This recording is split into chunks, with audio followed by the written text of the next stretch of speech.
My name is Melita. I'm a speech-language pathologist. I work in the school system. Speech-language pathologists have the opportunity to work in a number of different settings. The majority of us work in the school system, but the majority being just over 50%. And then you're also able to work in a healthcare facility, private clinic, other settings, but the majority is a healthcare facility or a school system. In my work as a school system speech pathologist, I have a day that's the same length as a teacher. I work in an educational setting and often am viewed as a teacher, often called the speech teacher. But that's a misnomer because the description of my job is very wide-ranging. I'm required to do diagnostics or evaluations of children, and in my case, again, a primary school, kindergarten, first and second grade.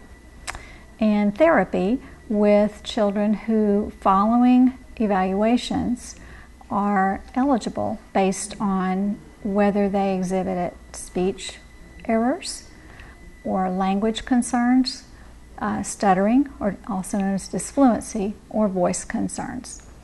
So if a child is eligible in any of those realms, that is the child I would provide services to. I arrive very early in the morning, and it's a 7.5-hour day on paper, but not on the clock. I'm often there a lot longer, depending on the day. My day consists of treating children, always in groups, seldom individually, evaluations or diagnostics, and then I have many meetings.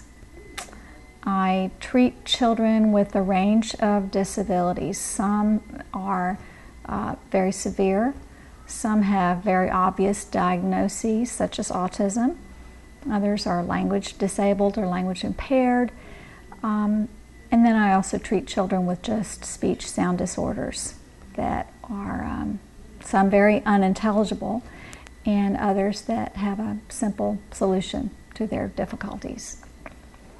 My role as it is now is changing as of the last year. In our state or our district, speech pathologists are going to be moving into much more of a consult role, and we'll be treating children who are quite involved versus the range of student that we see now, which might include a very mildly delayed speech or language impaired child. We've been doing a lot of consulting with teachers, role modeling for teachers, going into classrooms instead of treating students in a small group setting as we normally do now. The education requirements for becoming a speech-language pathologist are to attend an accredited institution. There is a Bachelor's of Arts degree available, but in communication disorders, it might be called speech and language pathology. It could vary from state to state as to what it is called. Similarly, the graduate degree might be called something different depending upon the state and the institution that you attend.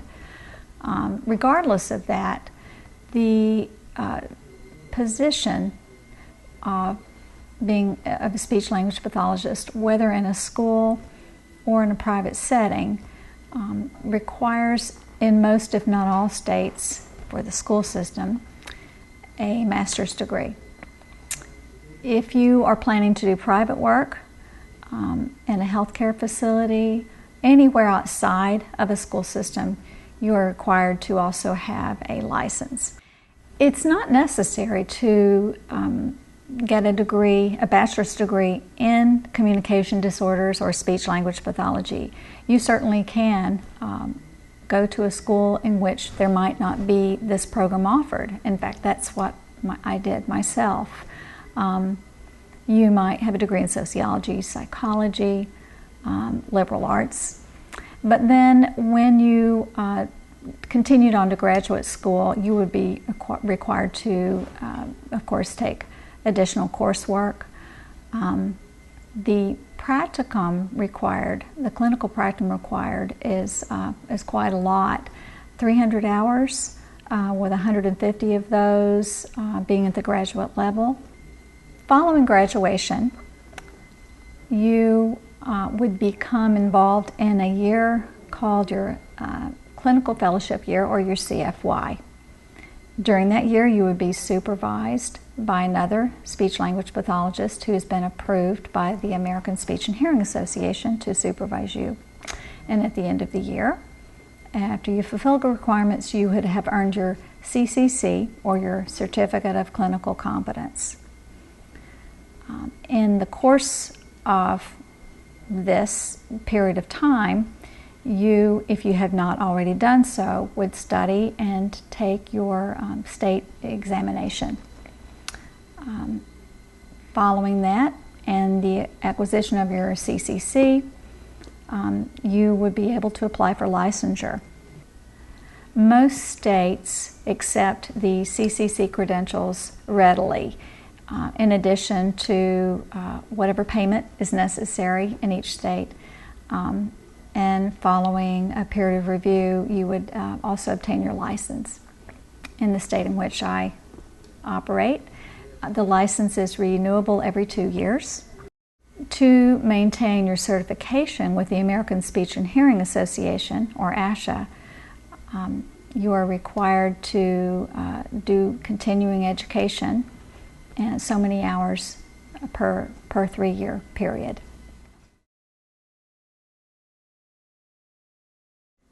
The best part of my job is working with the clients that I work with, no matter what the age. Although my experience has been primarily ranging from children who are in the birth to 3 age through elementary, and some work with adults.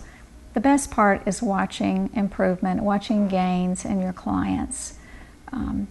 The part of the job that's most difficult is the paperwork, and I have to say the amount of that was unexpected, and that really crosses over job settings.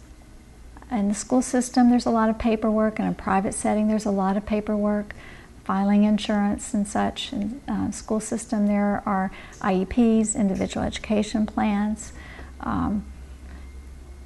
Unfortunately, planning for what you do always seems to come last. So you need to be a person who can think on their feet. And planning does occur. It's not that, but it is difficult to do that in depth and the amount that you would like to plan for your clients. If you're a person who is willing to put forth the time and effort into this field, there is a lot of coursework, there is a lot of clinical practicum involved, there's a lot of study.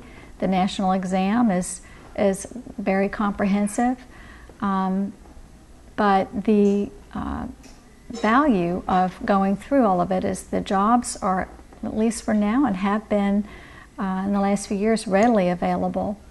I would take the opportunity to work in groups with children and adults wherever you can.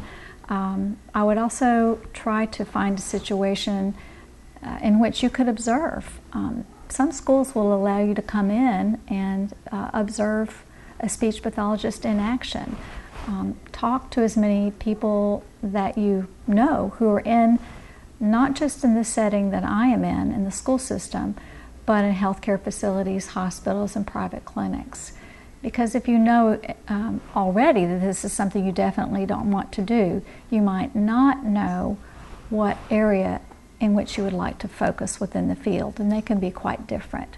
You don't have to decide that right away, however. You'll learn all these things as you go through school. But I do think it's important to be a good communicator and a good listener.